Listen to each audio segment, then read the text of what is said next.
Okay, another prediction video ahead of this weekend's action. Over the stakes, I've just done a video for the co-feature between Adrian Guerrero and John Molina Jr. This is my prediction video ahead of the main event between Keith Thurman and Robert Guerrero for Keith Thurman's WBA regular welterweight title.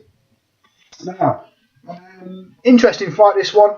A lot of people are kind of under the impression early doors that it's a fight that they expect Keith Thurman to win. A lot of people, from what I've been hearing or seeing or reading, kind of expect Thurman to just have a little bit too much in the way, in the way of punching power and pressure for Robert Guerrero to cope with over the course of 12 rounds. Now, you know, I've done what I always do. I've looked into the previous 5 fights of both guys.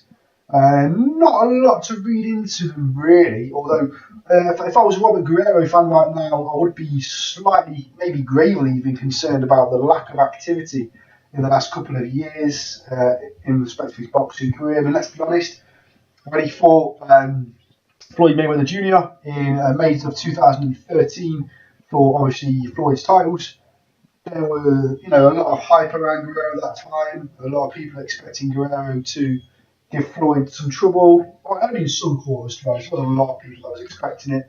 And Guerrero and his dad were bigging themselves up and saying that they were going to do the business. Now, since then, of course, it was a comprehensive defeat, let's be honest. It was a quite clear points decision victory for Mayweather. And since then, Guerrero's only fought once against a Japanese fighter. I can't remember the name off the top of my head. Probably can't even pronounce it anyway properly. And that was a fight where, it was kind of a comeback fight. You'd have expected him to win that fight, and he did. Maybe made it look a little bit more difficult at times than he should have done, but he won the fight, and that was the main thing. Got his career back on track going forwards. Now, also as well, the one thing that I have noticed with someone like Keith Thurman, if you're going to fight Keith Thurman, you need to have something to put him off, to get Thurman on the back foot, to make him think twice about coming in. What I'm basically saying is you need to have something about you in terms of power or in terms of pressure. You need to be able to pressurise Thurman into mistakes or to put him off, coming in with the big shots. I don't think Guerrero's got that ability. I really don't, and the lack of activity worries me even more, because if you're inactive as it is, how could you expect to go into a fight against a fighter at the level of Keith Thurman thinking that you're at your best and you're going to have a great chance of winning the fight? I mean, when you look at Robert Guerrero's record as a whole, he has, of course, lost 2 fights. One fight lost earlier in his career. The second fight being, of course, the Mayweather defeat back in 2013. Got my little slip of paper here just to keep me updated if I need any facts. So let's have a look at Guerrero's record. 34 fights, 32 wins, only 18 by the way of knockout, and those 2 defeats, of course. And of course, Robert Guerrero is 31, no spring chicken, but should, in theory, be in his prime. But he hasn't been fighting like a guy in his prime. He's not been fighting, really. One fight in nearly 2 years isn't good enough for any fighter's record, and I think it's going to go against him big time. If you look at Thurman's previous 5 fights, Thurman's had his last 4 fights down, although he didn't finish off Bundu. Leonard Bundu, of course, being the European champion at welterweight, beat Frankie Karen on British shores as recent as last summer. And there's also fought another couple of fighters on British shores. I'm sure he fought Carl Booker and lost. I'm sure he beat him, if I remember rightly, back in the day.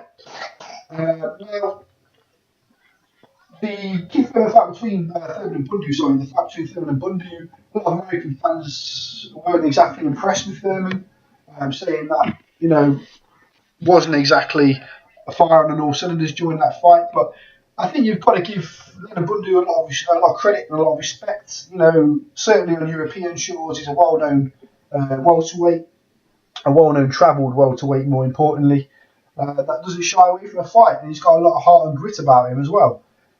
So I think Bundu deserved his chance at world level. I didn't expect him to beat Thurman at all.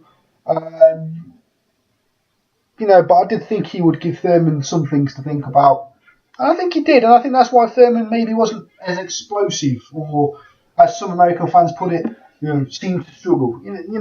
I think you've got to credit Bundu as well, rather than slap off Thurman. But I know a lot of American fight fans wouldn't really know a lot about Bundu going into that fight anyway. So I'll maybe kind of forgive them for that. If you look at his other fights, his record, Keith Thurman of recent times, he beat Julio Diaz, had Diaz down in the second round. Diaz went on to retire.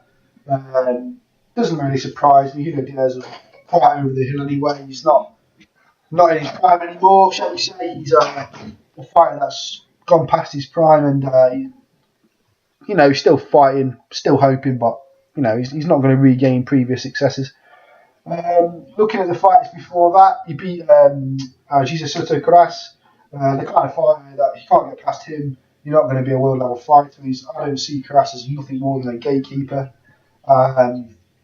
Before that, he fought Diego Chavez, who most recently got a debatable draw against Tim Bradley and got disqualified against Brendan Rios for what I can only describe as a move that probably belongs in the WWE rather than in a boxing ring. And that was an interesting fight. Thurman beat him by a 10th round KO. In all honesty, the previous 5 fights, there was another one on there like Jan Zavalek or something like that. But the previous 5 fights, that is probably the toughest fight on paper. And Thurman did the right things, did the job, got the job done. Going on from there, obviously went on to beat his next 3 opponents as well. Now, Keith Thurman comes into this fight, of course, only just recently been upgraded to the WBA World Regular title holder in January. Of course, previously he was the interim title holder. And we all know, with the noises that Thurman's been making in recent times, he was interested in going on to bigger things to fight the likes of Pacquiao or Mayweather, Cal Brook, maybe Amir Khan, Timothy Bradley, someone along those lines. So it's an important fight for both men. It's an important fight for Guerrero. Lack of activity, he needs to get back on the stage. He needs to, get a world title back and get back in contention within his division in welterweight. And for Thurman, he just needs to keep on winning and just keep on doing the business and stay in the contention, stay in the top 10, and stay in the public eye. He's still only 26, Keith Thurman. He's quite experienced with a 26-year-old, in fairness. And, I would expect Keith Thurman, if he wins this fight, to go on to bigger things and start fighting the likes of Amir Khan or Timothy Bradley or, a Cal Brook or someone along those lines. I don't think he's going to get a Mayweather or Pacquiao fight anytime soon. But I do believe he has got the potential and the capabilities to be one of the guys to be who could be a dominant force, I should say, come the time that Pacquiao and Mayweather would retire respectively. Now, I do expect this weekend's fight. I'm not looking for a lot from Guerrero, although I do think he's got a lot riding on this fight. Like I say, because if Guerrero loses this fight, it's a question for Robert Guerrero is where on earth do you go from there? Because if you've lost to Mayweather, if you lose to a up and Keith Thurman in your division as well, then you kind of at a crossroads of, well, you're not going to get a world title shot anytime soon. So do you step up? Do you step down? Do you continue going and get the smaller fights and rebuild? So there's a lot on the line for Robert Guerrero this fight. But certainly Keith Thurman is the one with a lot more to lose. Certainly in terms of the fact he's an undefeated fighter, of course, still, and he wants to remain that way. And like I say, Keith Thurman harbours ambitions of becoming one of the potential next stars of the welterweight division once, like I say, once the likes of Pacquiao and Mayweather step down. So, for me personally, I've watched both guys fight on a number of occasions. I'm not expecting a barnstorm of a fight. I'm not expecting a spectacle of a fight. I'm probably expecting Thurman to be on top for the majority of the fight. I don't see Guerrero being able to really outbox or outmove Thurman. But at the same time, I'm not really sure that Guerrero is going to get knocked out. I don't think he's going to succumb to Keith Thurman's power. So I can see the fight going to points. I'd expect Guerrero to win a couple of rounds, maybe early doors as Thurman stepping into the fight. So I'm kind of looking at this fight at the weekend, going into it thinking it's not going to be a spectacle, but it should be an interesting fight, and I would thoroughly expect Thurman to win on points. Maybe in the kind of regions of maybe like like a 117 to 111, maybe 116 to 112. Something in those regions. I wouldn't expect a complete whitewash, but I'd expect a comfortable unanimous decision victory for Thurman. But like I say, Guerrero's got a lot on the line. He's got nothing to lose and a lot to gain, so that's always dangerous for any. Sorry, a fighter of that mentality is always dangerous, I should say, going into a fight. And so it'll be interesting to see how Thurman, because I'm looking at this fight as Thurman's, next step up, rather than Guerrero's way back into the limelight. And that's no disrespect to Guerrero, but for the reasons I've just explained, I don't think Guerrero's anything particularly special anyway. I don't think he's really gonna pull off any upset or any shocks this weekend. So let's see what happens. But Thurman for me, he's the one that's got everything to lose in this fight. He's obviously got things to gain. He retains his title, and he gains a victory over what can be classed as a very good opponent.